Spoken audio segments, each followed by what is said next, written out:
Metro রেলের মতো rail স্টেশনে আগাম টিকিট ছাড়া অন্য যাত্রীদের কাউন্টারে টিকিটের দীর্ঘ লাইনে অপেক্ষার অবসান হচ্ছে।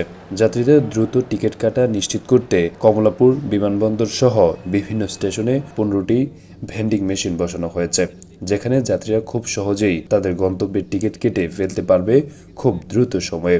কমলাপুর স্টেশনে টিকিট ভেন্ডিং মেশিন স্থাপন করেছে সহজ.com নামে প্রতিষ্ঠানটি।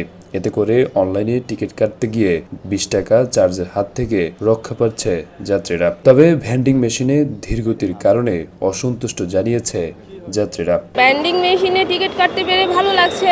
অনেকটা লম্বা লাইন আমাকে অপেক্ষা করতে হয়নি, বাট একটু স্লো। ওটিপি আসতে লেট করে, এই তো টাইমটা লাগছে। ওটিপিটা দেখা উচিত, যেটা আমাকে 6 মিনিটস লেট করিয়েছে। আপনারা অনলাইনে টিকিট কাটলে পরে যাত্রীদের যে ভোগান্তি এটা হবে না, বুঝছেন। এখান থেকে করে নিলে পরে ওখান থেকে টিকিট একমাত্র কাটতে পারবো। আর হলো কি মনে করেন সহজে, খুব সহজ একটা পদ্ধতি। এটা করলে পরে আমাদেরই ভালো হবে। অনলাইনের মতো এই মেশিনেও টিকিট কাটা যায় এবং এর রয়েছে 3টি বিশেষ সুবিধা। ভেন্ডিং মেশিনে কোনো এক্সট্রা চার্জ লাগে না এবং তাৎক্ষণিক প্রিন্ট টিকিট পাওয়া যায়। এছাড়া ইমেলে এই টিকিটের PDF কপি সংরক্ষিত থাকে। তবে এই মেশিনেও টিকিট কাটতে হলে পূর্ব থেকে বাংলাদেশ রেলওয়ের রেজিস্ট্রেশনকৃত অ্যাকাউন্ট থাকতে হবে। ভেন্ডিং মেশিনে টিকিট কিনবে কিভাবে তা জানান কর্মকর্তা। কিন্তু এটা প্রতি মানুষের চাহিদা আগ্রহ আগে তেমনটা ছিল না, ইদানিং অনেকটা বেড়েছে। মানে আপনি অনলাইনে যেভাবে টিকিট কাটতে পারবেন ঠিক সেম একইভাবে এখানে আপনি টিকিট কাটতে পারবেন। কিন্তু অনলাইনে আপনার যেভাবে টিকিট সার্ভিস চার্জটা লাগে পার পার্সনে 20 টাকা সার্ভিস চার্জ নেয়, কিন্তু আপনি ভেন্ডিং মেশিন টিকিটটা কাটলে আমি সার্ভিস চার্জটা লাগবে না। কিন্তু আপনি অনলাইনে যদি টিকিট কাটেন এখানেও ঠিক একইভাবে টিকিট কাটতে পারবেন। বিকাশ, নগদ, rocket, bank card, debit card সমস্ত কার্ডের মাধ্যমে আপনি পেমেন্ট করতে পারবেন। ভেন্ডিং মেশিন টিকিটটা আপনাকে রেজিস্ট্রেশন করতে হবে, ভোটার আইডি কার্ড দিয়ে রেলে নিবন্ধন করতে হবে। রেল সেবা অ্যাপসে নিবন্ধন করে নিবন্ধন রেজিস্ট্রেশন নাম্বার দিয়ে আপনাকে টিকিটটা কাটতে হবে। ওখান থেকে না অ্যাপসে কাটুক বা এখান থেকে যেখান থেকে কাটুক না কেন আপনাকে নিবন্ধন করতেই হবে। রেজিস্ট্রেশন ছাড়া আপনি কাউন্টার থেকে হোক, অ্যাপসে হোক, এই ভেন্ডিং মেশিন থেকে কোথা থেকে আপনি টিকিট কাটতে পারবেন। আগে থেকে অনেকটাই চাহিদা বাড়ছে, কারণ আপনি ভেন্ডিং মেশিনে তো আপনার আগে তো সার্ভিস চার্জটা ভেন্ডিং মেশিনে লাগতো। বিগত 2 থেকে 3 মাস যাবত ভেন্ডিং মেশিন সার্ভিস চার্জটা লাগে না।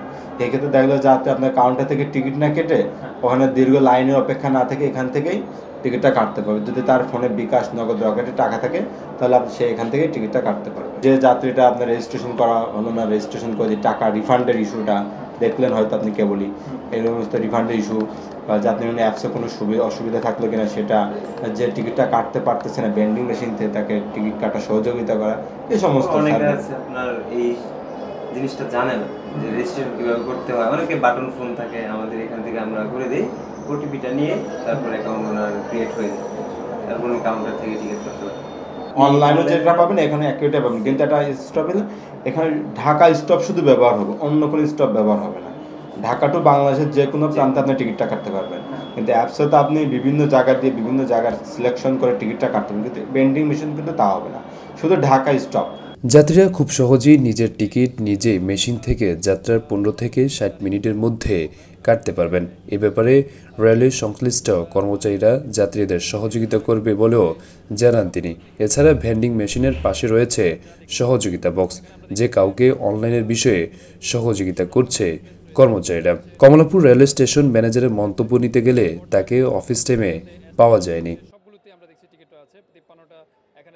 ট্রেনের টিকিট কাটতে আমরা সচরাচর দেখেছি রাজধানীতে মেট্রো রেলে ভেন্ডিং মেশিন ব্যবহার করা হয়। আমরা দেখছি এখানে কমলাপুর রেলওয়ে স্টেশনেও ভেন্ডিং মেশিন রয়েছে টিকিট ক্রয়ের জন্য।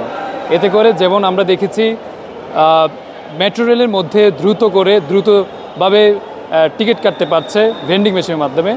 এখন সেইভাবেই কিন্তু আমরা দেখছি এখানে সাধারণ যে ট্রেনগুলো, সেই ট্রেনের ক্ষেত্রেও এখানে 4টি ভেন্ডিং মেশিন বসানো হয়েছে।